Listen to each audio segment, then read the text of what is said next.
हैं, मुलाकात करते हैं और आर्थिक सहयोग भी करते हैं। और उसके बाद आप समझ सकते हैं कि मुदस्सिर का कसूर क्या था, जैसे दिन दहाड़े गोली मार दिया जाता है शादी पर, और आज तक उस पुलिस पर कार्रवाई नहीं हो पाई है, ना कुछ होने की संभावना भी है झारखंड सरकार से। अभी आप देखे होंगे वर्तमान घटना है बरकठा विधानसभा में रघुनिया के निवासी मौलाना शहाबुद्दीन की हत्या हो गई।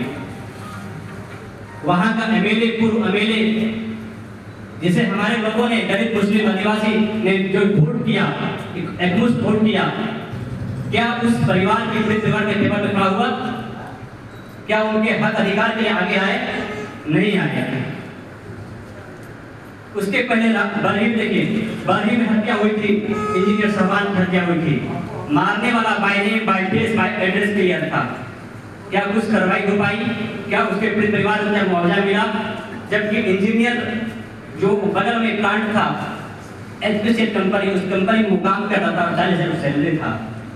उसके पिताजी हाजी शेर अली साहब ने बहुत प्रयास किया। हम लोगों ने उनको बोला था कि चाचा हमको आप बोलिए सही, हम लोग आंदोलन करते हैं, ठीक है, लेकिन बोले नहीं, कुछ दूसरे नेताओं के चक्कर में पड़ गए। बाबू के कार्यक्रम उस पर कार्रवाई हो रही होगी और खत्म हो गए। उनका भी हार्ट अटैक से इंतकाल हो गया।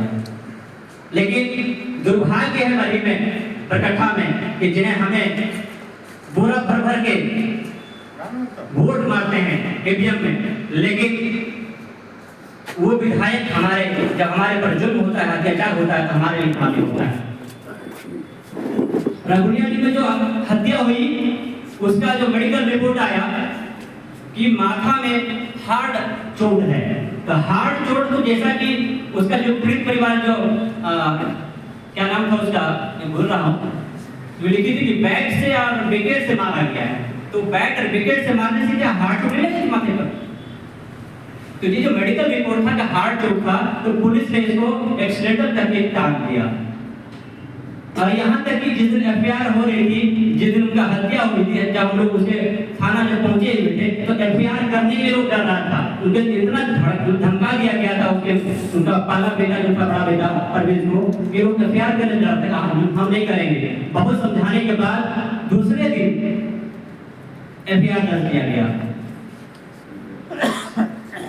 आप जानते होंगे कि 2015 में बरकठा में क्या हुआ कि जब अमित कुमार यादव भाजपा से, जानकी यादव जेपीएम से था, तो लोग जेपीएम को जिताने के लिए, भाजपा को हराने के लिए वोट पूरा किया हमारे लोगों ने। और जब जानकी यादव जब जीत गए तो चले गए भाजपा में। फिर 2019 में क्या हुआ? टिकट मिला भाजपा से जानकी यादव को, और अमित कुमार यादव आगे निर्दलीय से।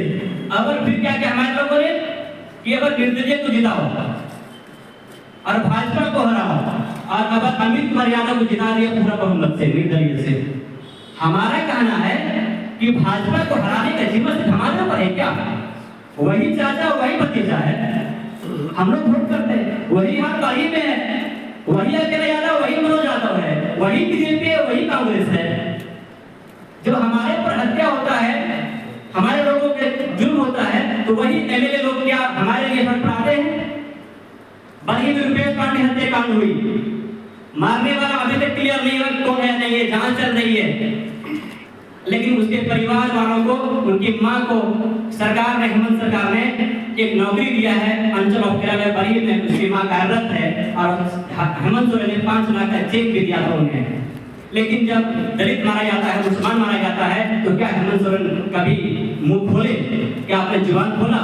क्या उन्हें सहायता राशि दी है, कुछ क्या नौकरी दिए? नहीं दी। लेकिन रुपेश पांडे की मां को नौकरी मिल गया। विधायक हमारा आंदोलन करते भाजपा नेता, प्रॉब्लम क्या है? सिस्टम मतलब फेक कहां है? ये समझने की जरूरत है कि जिसको मैंने वोट दे रहा हूं और जिता रहा हूं, वो हमारे ऊपर जब जुल्म होता है तो वो अपना जुबान नहीं खोलता है। दूसरी बात, जब पिछले बार भी जो लोकसभा भी था, तब बरही विधानसभा से कांग्रेस पार्टी को 51,000 वोट पड़ा। टोटल कितना पड़ा? 51,000। और भाजपा को पड़ा 1,09,200 कुछ। अब समझ सकते हैं आप, वहां एमएलए कांग्रेस का लीड कर रहा है भाजपा। दूसरी बात बताओ, बरही विधानसभा में मुसलमानों को वोट 16%, अब 16% वोट है, 3.5 लाख वोट, 3.5 लाख वोट का 16% होता है 56,000 वोट होता है। तो 56,000 सबसे अधिक कोई बूथ पर जाता है तो वो दलित मुसलमान है।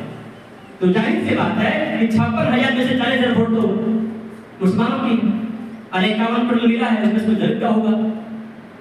दलित मुसलमान ने पूरा वोट किसको किया? कांग्रेस को किया। और सारे गैर दलित मुस्लिम ने किसको वोट किया? भाजपा को।